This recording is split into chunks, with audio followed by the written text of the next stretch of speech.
Hi, I'm Mad Keys, and today we'll be talking about how I developed Villain Arc as an album, the name Mad Keys, and just the whole process behind the album and what inspired that creation. So I guess I'll start with the name Mad Keys. I remember the exact day. I had just bought, I guess the proper term is a knuckle bubbler, but it was like this glass piece where you could put your knuckles in and you would put the blunt on top, and it would fill up the whole knuckle, the whole hand, and then you could inhale that. It was real cool. And I was in my car listening to All Caps by MF Doom, and so that's also why the name Mad Keys is in all caps, because all caps when you spell the man's name.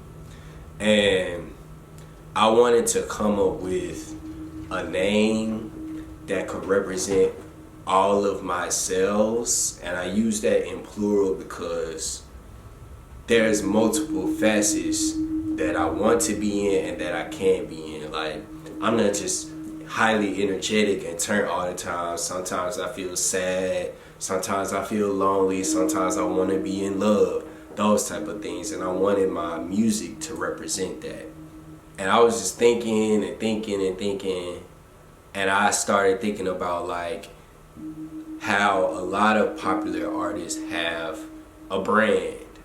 Like Smino has No Fatigue, Youngboy has Never Broke Again, Chopper got NLE. I don't even know what NLE stands for, but like that is a thing. And a lot of artists have like some type of prefix before their actual name. And I was like, well, what do I want to stand for? What are the things that I'm interested in that I portray or that I want to portray in my music?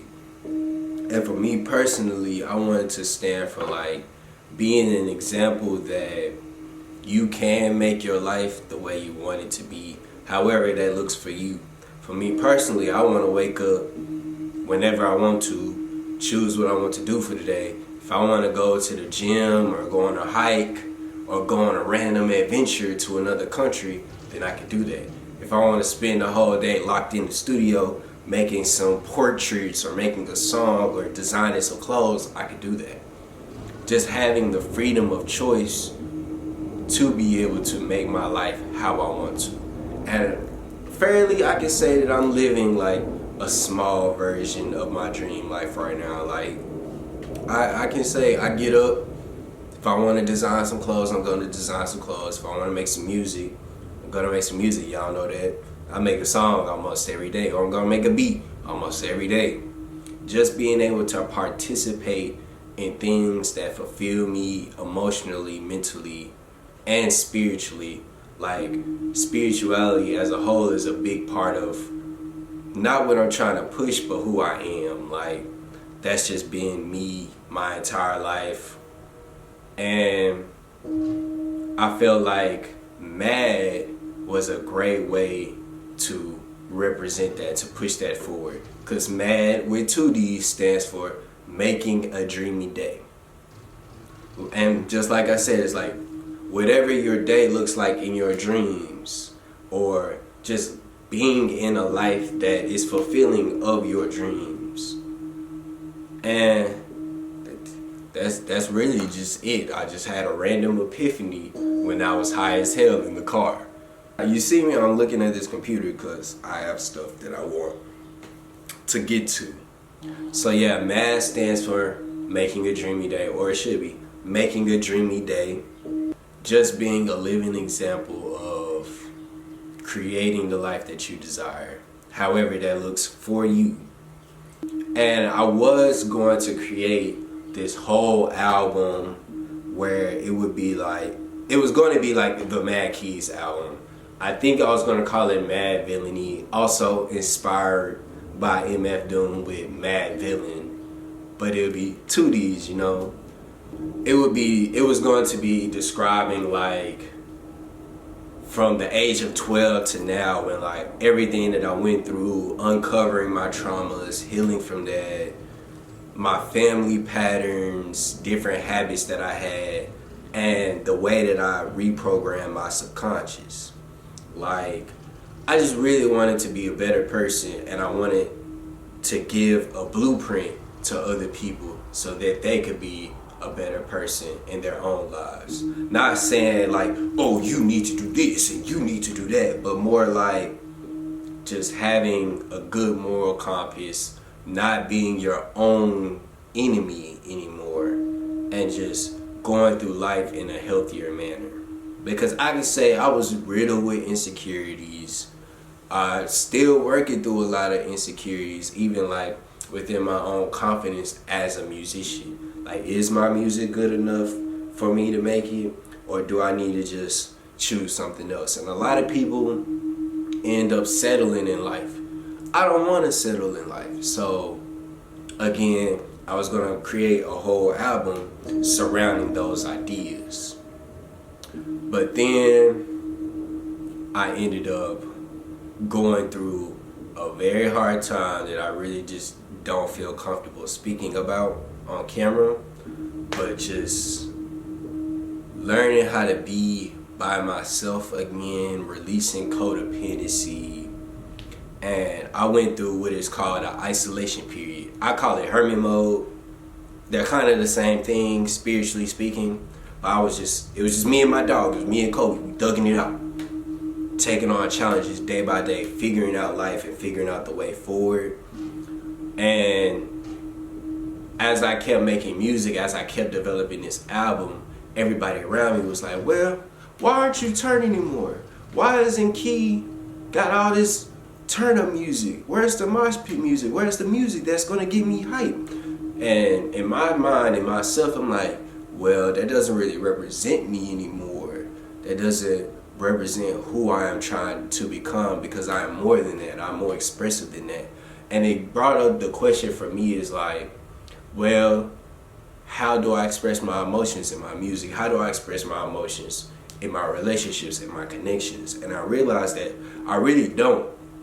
I just go through life. If you slight me, I'm probably just gonna distance myself from you and then forgive you, and everything's gonna be normal. And I had to learn to like really start telling people that things hurt me, start really advocating for myself and bigging myself up. Because it's important that you recognize who you are, what you stand for, and those of that nature. Even on an emotional standpoint, being able to feel your feelings. Like, I was so severely disconnected from my body for like the last 10 years, for real. Like, the only feelings that I was able to feel, or that I had the safety of feeling, were sadness, deep depression, and anger. And even as a man, I couldn't properly express that anger in a healthy manner, because I would be deemed a villain or a monster by society, of course, especially with me being black. So over the course of the last 2 years, I started reading all of these self-help books about complex PTSD. I read Adult Children of Emotionally Unintelligent Parents, or emotionally immature parents. And that deeply transformed the way that I saw myself, I saw my upbringing, and I saw my emotions and my relationship to them. So I had to relearn how to cry. I had to relearn how to feel the sadness in my body. Like, now, if my shoulder starts to tense up, I know that that's like shame and that I feel undeserving. Or if my chest is really tight, I'm not being open to love. Or that like my stomach hurts after hanging out with you, I probably shouldn't be hanging out with you. Things of that nature. And through all of this, I wanted to really rebrand myself, not only as a musician, but as a person, so that people can understand that I'm more than just the turn up guy, the energy guy. Because I feel whenever I gave so much energy, I wasn't getting anything back.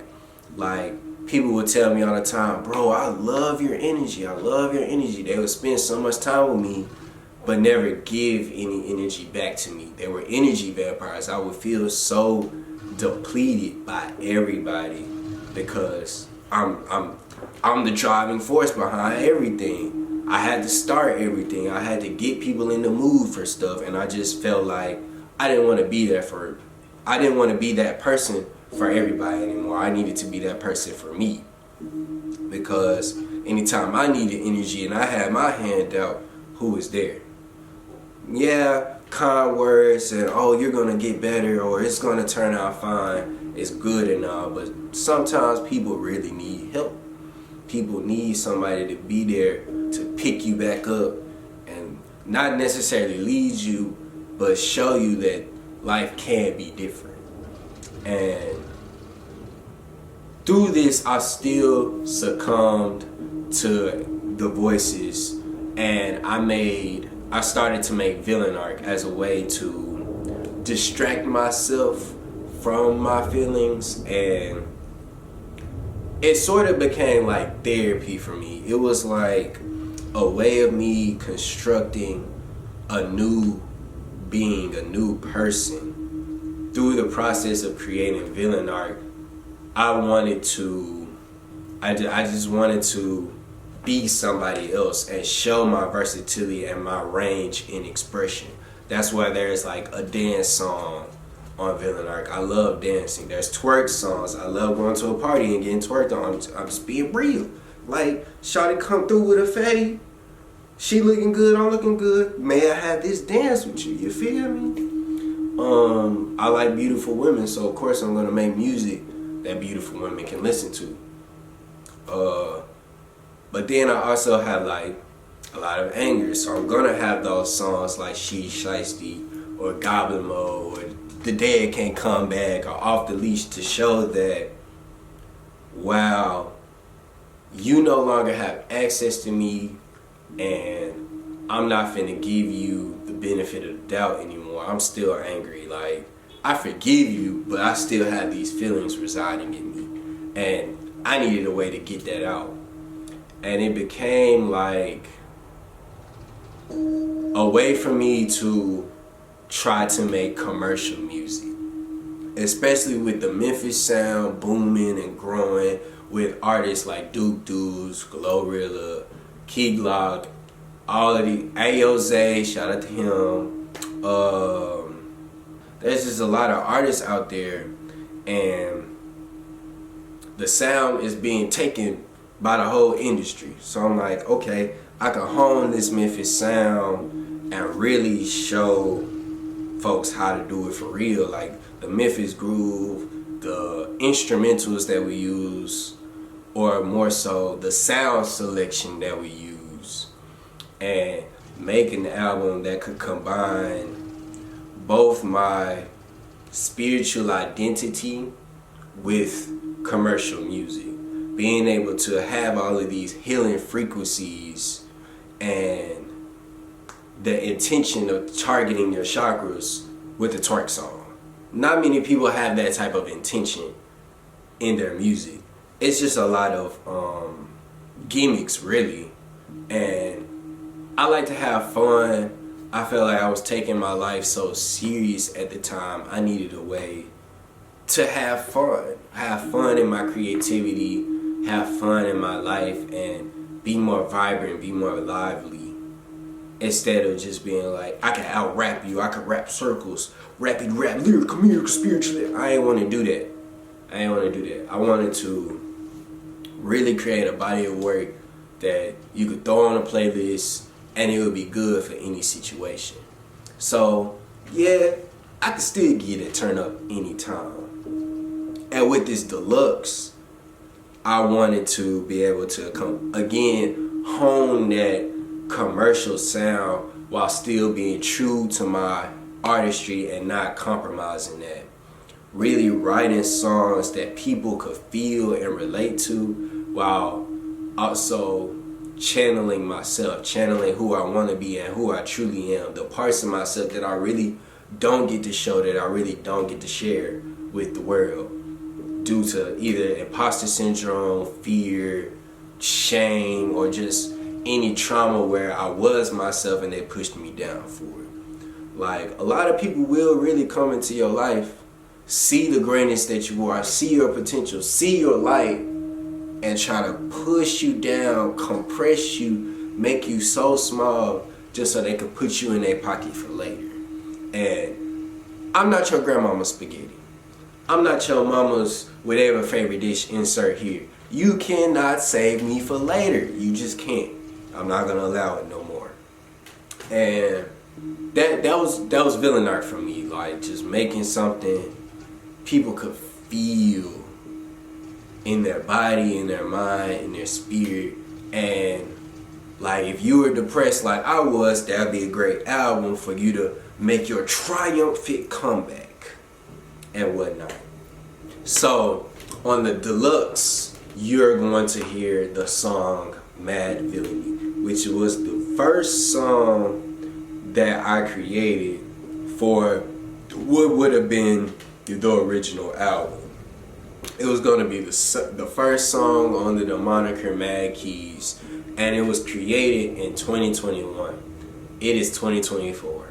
That song is like 2.5 years old, and I just kept re-recording it, honing the beat, just adding as much as I could so that when people heard that song, it was going to be like, what is this? It would sound so somatic in an auditory way. And because I had changed the album, I didn't want that to be on the original Villain Art. So for the deluxe, and thank y'all for voting on it being a standalone, it was a lot easier to guide the direction of the deluxe because of it. So with that being the intro on the deluxe, makes it for a better story. It makes for a better guideline to the direction of the rest of the album, because on Mad Villainy, I'm really talking to myself. It's like my higher self, my future self, talking to who I was in 2021. The dealings with dropping out of college, dealing with like losing all of my friends, having all of these big gigantic plans and not following through with them. Like, I've had content for years that I've never uploaded because I felt like it wasn't good enough. But you'll hear me say this in the song too. Due to perfectionism, I'm trying to be so perfect that I never started.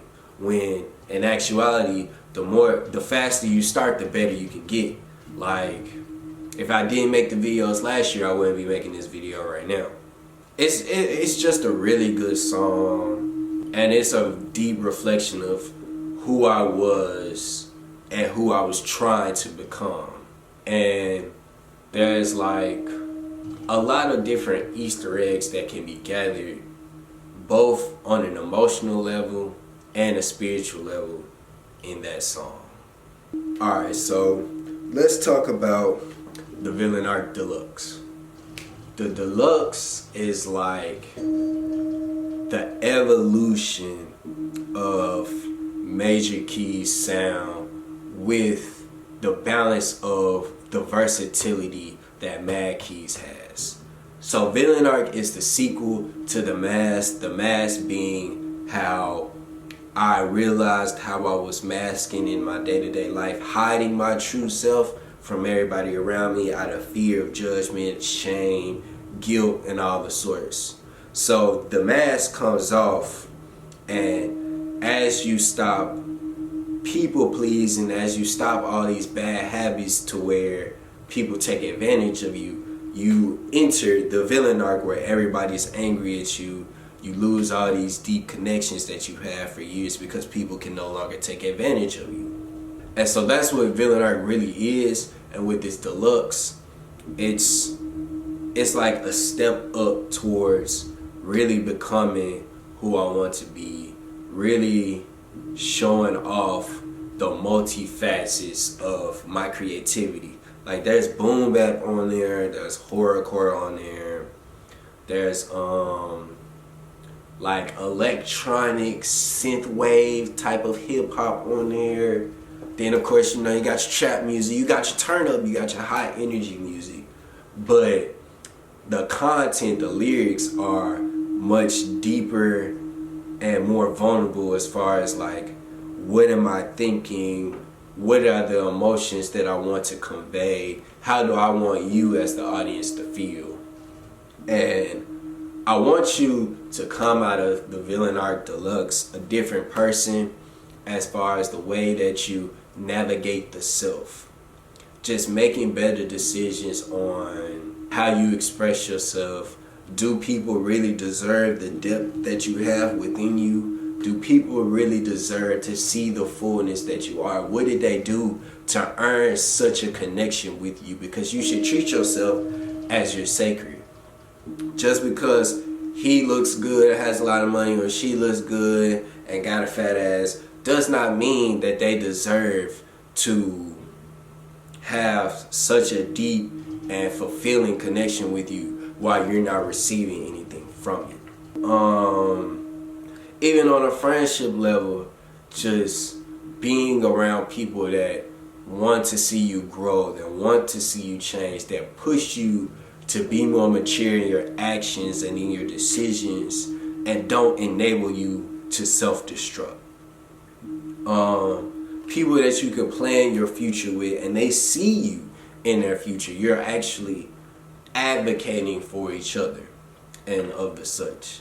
I want people to listen to the Deluxe and really just feel like they can be a better person, feel like they can make choices for themselves, and even, dare I say it, be a little more selfish in their lives. Just choosing whatever you want to do, choosing the life that you want instead of like what people want for you. Your life is not about the decisions of your parents and your friends and what they want you to do, the success they want you to have. If you're okay with being a baker and living a normal life, then that's okay, because there's fulfillment in that. I love to learn how to bake.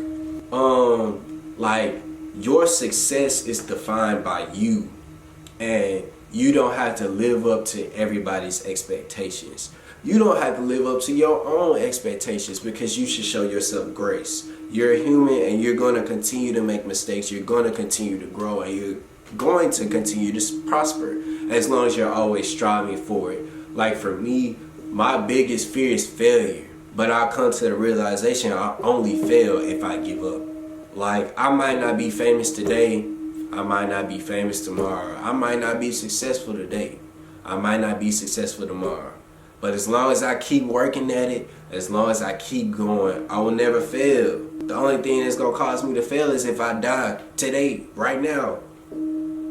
I was finna say God strike me down if I'm lying, but I don't even want to speak that over myself. But like, just being aware of the thoughts that I'm having, the thoughts that create negativity within myself, that create shame within myself, and the thoughts that really disempower me should not be the thoughts that are in control. 9 times out of 10, they're not even my thoughts. This is something that somebody told me along the way, because they didn't see success for themselves. They didn't see the potential of me becoming what I actually set out to do, or actually doing what I set out to do. Things of that nature really just influenced this Deluxe for Villain Arc. Like, it's still an attempt to commercial music, but it's really a level up in artistry, in my opinion. So yeah, I really hope y'all listen to Villain Arc, the Deluxe, the MADD Deluxe. It's gonna be great. Definitely some summertime bops on there for y'all to put on your playlists. There's a lot of inspiration that could be gained from the Deluxe. So I will see you there.